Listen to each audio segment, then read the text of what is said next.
बाजार में पहुंचकर घीसू बोला, लकड़ी तो उसे जलने भर को मिल गई है। क्यों माधव? माधव बोला, हाँ लकड़ी तो बहुत है, अब कफन चाहिए। तो चलो कोई हल्का सा कफन ले लें। हाँ और क्या, लाश उठते उठते रात हो जाएगी, रात को कफन कौन देखता है। कैसा बुरा रिवाज है कि जीते जी तन ढकने को चिथड़ा भी ना मिले और उसे मरने पर नया कफन चाहिए। कफन लाश के साथ जल ही तो जाता है और क्या रखा रहता है। यहीं 5 रुपए पहले मिलते तो कुछ दवा दारू कर लेते। दोनों एक दूसरे के मन की बात ताड़ रहे थे। बाजार में इधर उधर घूमते रहे, कभी इस बजाज की दुकान पर गए, कभी उसकी दुकान पर। तरह तरह के कपड़े, रेशमी और सूती देखे, मगर कुछ जचा नहीं। यहाँ तक कि शाम हो गई, तब दोनों न जाने किस दैवी प्रेरणा से एक मधुशाला के सामने जा पहुँचे और जैसे किसी पूर्व निश्चित व्यवस्था से अंदर चले गए। वहाँ ज़्यादा देर तक दोनों असमंजस में खड़े रहे। फिर घीसू ने गद्दी के सामने जाकर कहा, साहू जी एक बोतल हमें भी देना।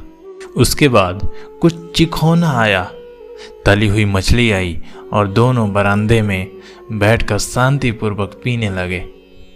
कई कुंजिया तवा तोड़ पीने के बाद दोनों सुरूर में आ गए। घीसू बोला, कफन लगाने से क्या मिलता, आखिर जल ही तो जाता, कुछ बहू के साथ तो न जाता। माधव आसमान की तरफ देखकर बोला, मानो देवताओं को अपनी निष्पापता का साक्षी बना रहा हो।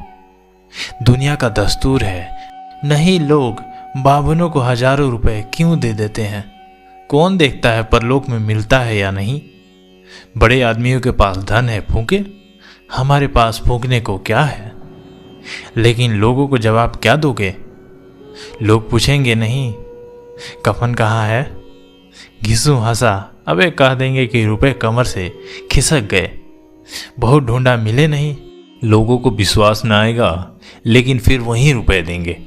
माधव भी हंसा इस अनपेक्षित सौभाग्य पर, बोला, बड़ी अच्छी थी बेचारी, मरी तो खूब खिला पिलाकर, आधी बोतल से ज्यादा उड़ गई।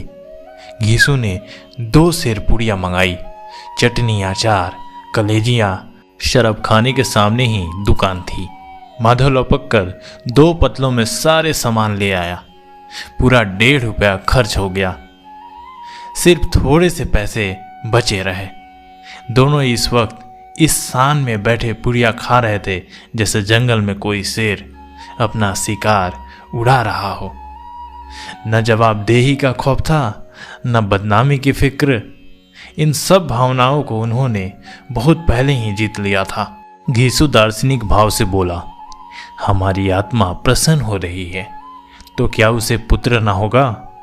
माधव ने श्रद्धा से सिर झुकाकर तस्दीक की, जरूर से जरूर होगा। भगवान तुम अंतर्यामी हो, उसे बैकुंठ ले जाना। हम दोनों हृदय से आशीर्वाद दे रहे हैं। आज जो भोजन मिला वो कभी उम्र भर ना मिला था। एक क्षण के बाद माधव के मन में एक शंका जागी। बोला, क्यों दादा, हम लोग भी एक ना एक दिन वहां जाएंगे ही। घीसू ने इस भोले भाले सवाल का उत्तर न दिया। वो परलोक की बातें सोचकर इस आनंद में बाधा न डालना चाहता था। जो वहां हम लोगों से पूछे कि तुमने हमें कफन क्यों नहीं दिया तो क्या कहोगे? कहेंगे तुम्हारा सिर। पूछेगी तो जरूर, कैसे जानता है कि उसे कफन न मिलेगा? तू मुझे ऐसा गधा समझता है? 60 साल क्या दुनिया में घास खोदता रहा हूं।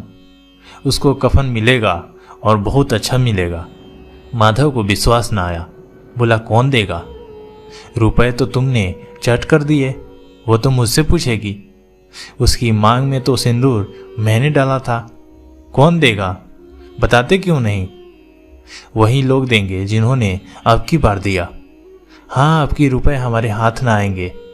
ज्यों ज्यों अंधेरा बढ़ता था और सितारों की चमक तेज होती थी, मधुशाला की रौनक भी बढ़ती जाती थी। कोई गाता था, कोई डिंग मारता था, कोई अपने संगी के गले लिपट जाता था, कोई अपने दोस्त के मुंह में कुल्हड़ लगाए देता था। वहां के वातावरण में सुरूर था, हवा में नशा। कितने तो यहाँ आकर एक चुल्लू में मस्त हो जाते थे। शराब से ज़्यादा यहाँ की हवा उन पर नशा करती थी।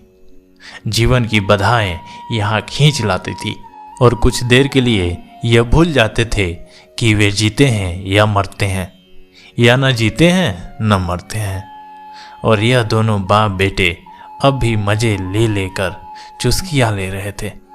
सबकी निगाहें इनकी ओर जमी हुई थी। दोनों कितने भाग्य के बली हैं। पूरी बोतल बीच में है।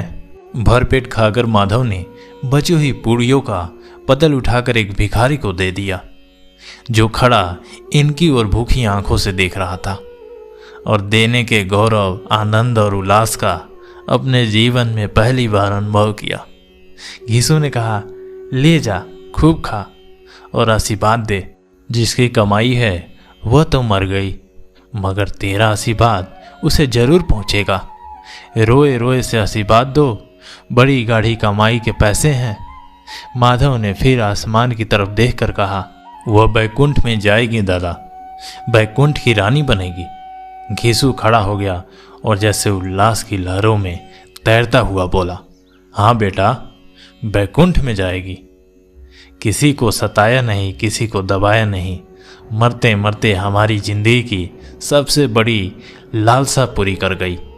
वह न बैकुंठ जाएगी तो क्या ये मोटे मोटे लोग जाएंगे, जो गरीबों को दोनों हाथों से लूटते हैं और अपने पाप को धोने के लिए गंगा में नहाते हैं और मंदिरों में जल चढ़ाते हैं। श्रद्धालुता का यह रंग तुरंत ही बदल गया। अस्थिरता नशे की खासियत है। दुख और निराशा का दौर हुआ। माधव बोला, मगर दादा, बेचारी ने जिंदगी में बड़ा दुख भोगा, कितना दुख झेल कर मरी। वो आंखों पर हाथ रखकर रोने लगा, चीखे मार मार कर। घीसू ने समझाया, क्यों रोता है बेटा?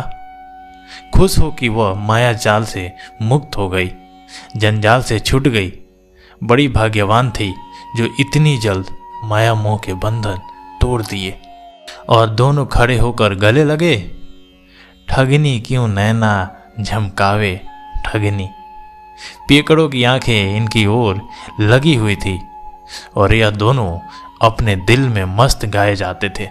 फिर दोनों नाचने लगे, उछले भी, कूदे भी, गिरे भी, मटके भी, भाव भी बताए, अभिनय भी किए और आखिर नशे में मदमस्त होकर वहीं गिर पड़े। दोस्तों, ये कहानी आपको कैसी लगी हमें कमेंट बॉक्स में ज़रूर लिखें। आपका धन्यवाद।